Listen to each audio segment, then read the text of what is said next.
For 2 years, my husband hasn't touched me, not in the way husbands usually do. At first, I didn't make it a crime against our marriage, just a season we'd get through.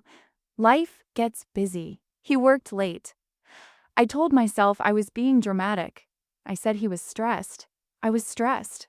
We were adults. We would circle back to each other the way streams find their river. And that's what I told myself. But 2 years is a long time to hold your breath. The distance had a way of settling, becoming the air we breathed, a quiet shadow that followed us from room to room. We still laughed sometimes, still asked about each other's days, still shared grocery lists and water bills.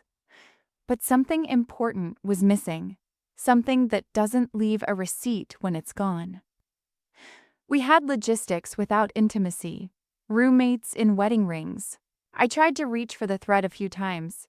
I'd touch his arm or ask if everything was okay, trying to sound casual, like I wasn't opening a door I feared he'd close. He always said he was just tired, not in the mood. He said it gently, almost apologetically, as if he were declining dessert, and I nodded like that made sense. It did, until it didn't. Rejection has a way of seeping under the door when you think you've moved on. After a while, I stopped asking. Pretending you don't want something hurts less than being told you can't have it. Tonight, my phone died and I asked to borrow his. We were sitting in the living room, the television muttering to itself. He handed it over without looking, no hesitation, no wary glance, just here you go. And maybe that's why I didn't even think. I went to check for a message from my sister, and that's when I saw the tab. A sliver of a thumbnail, the corner of a picture, the glittery bait of something that wasn't for me. It wasn't curiosity that moved my thumb, it was gravity. I tapped. His search history unrolled like a rug of strangers. Videos, photos, women with careful lighting and curated hunger. Some barely clothed, others dressed just enough to suggest. A world sorted into categories and clickable needs. The screen was bright in my hands, and my chest felt like someone had opened a window in winter. My first feeling wasn't anger. It was confusion, shame's little sister. He clearly had desire. He clearly had time for it. So why not with me? Why was this easier? Why choose the safety of people who would never ask his name over the wife who said it every night before sleep? Then anger came. Like weather turning fast, tangled with hurt and a low-grade panic that rattled my bones. I started bargaining with myself, interrogating my reflection on the black screen when I locked it again. Was I not enough? Was I too much? Did I miss the signs? Was there something broken in me that he saw first?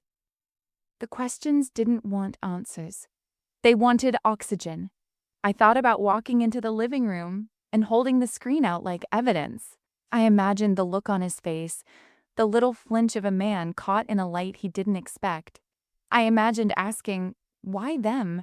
Why not me? And I imagined his replies falling apart in his mouth, or worse, coming out too clean, like a speech practiced in the shower. Instead, I put the phone down on the coffee table, exactly where he'd left it, and went to bed. I lay there in the dark, measuring the ache by the slow turn of the ceiling fan. This wasn't just about pixels. It wasn't just about the math of 2 years without the kind of touch that rewrites your day.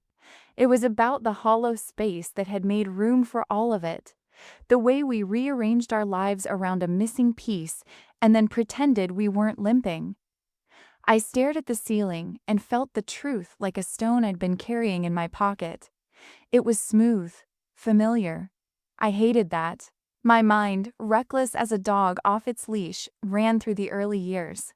When did we start living on opposite edges of the bed, the middle like snowfall no one would disturb? I remembered the early days when we couldn't keep our hands to ourselves. When a kiss happened at the sink for no reason. When even arguments ended with one of us pulling the other closer because it was unthinkable to be apart in the same room.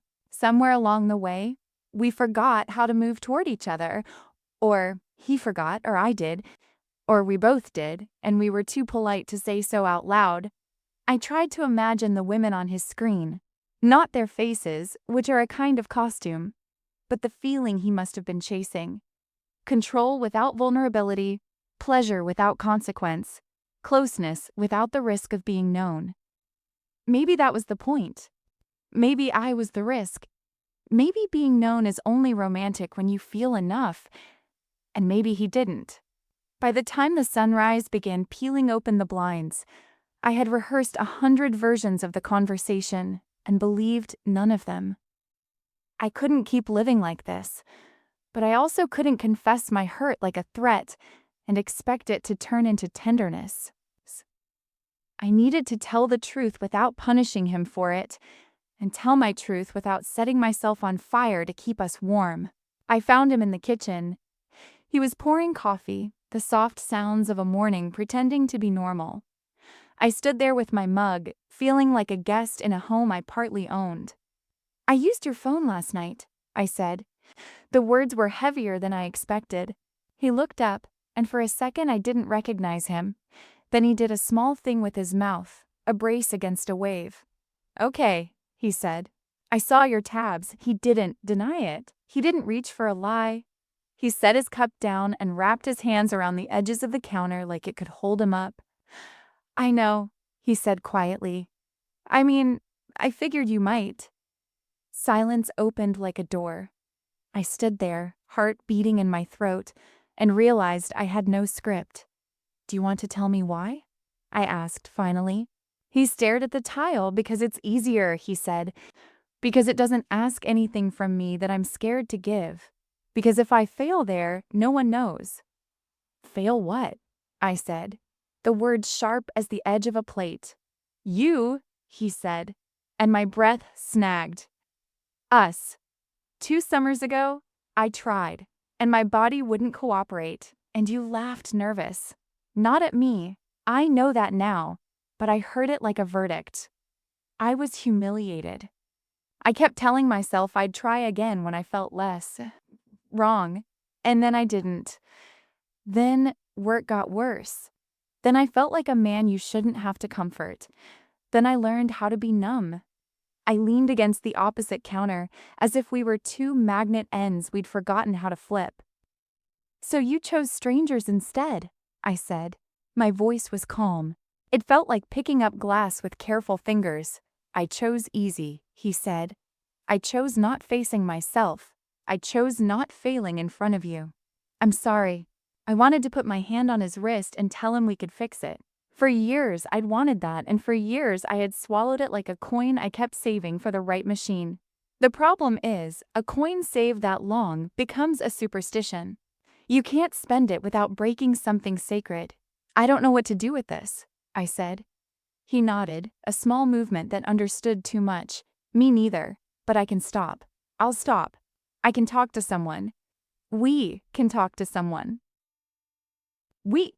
The word hung in the air like a light bulb swinging after a door slams. I wanted to believe in that word. I wanted to be the kind of person who stands at the epicenter of a rupture and lays down bricks for a new house. But the truth inside me was simpler and less cinematic. I was tired. Not of him, of begging the middle of the bed to be a country again. Of pretending my loneliness was patience. "I think I need space," I said.